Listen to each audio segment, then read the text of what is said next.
I've had a good time recently revisiting series I've not done in a while. Today is part 3 of solid movies that take place only or largely in a single location. I'll try and place parts 1 and 2 of this to my story if you're interested. Feel free to add movies in the comments that don't need multiple settings to be entertaining. A truck driver working in Iraq is attacked and wakes up buried alive in a coffin equipped with only a lighter and a cell phone. Will he escape?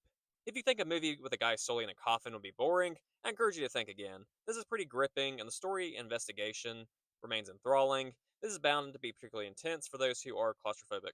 A group of strangers wake up to find themselves in a giant cube. Each one of them has a special skill that will be vital in overcoming this horrifying maze filled with deadly traps.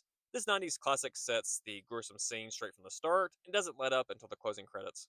You could watch the 2021 American remake of this with Jake Gyllenhaal if subtitles bother you, but I implore you to show love to the original Danish film from 2018.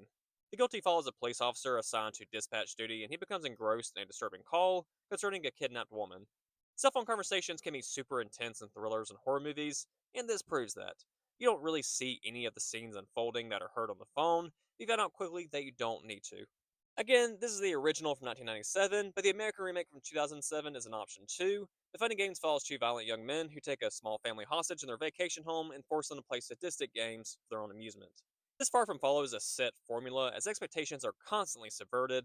The writing is surprisingly clever, but the psychological torment this family goes through will be the driving force that makes this movie memorable. Astronaut Sam Bell has a bizarre encounter 2 weeks out from his time to go home after his 3 year stint on the moon, where he was mostly alone.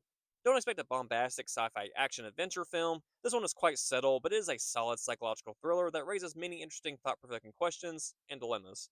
I was surprised by how much I enjoy this one by the end. Sam Rockwell is worth a watch here, if nothing else.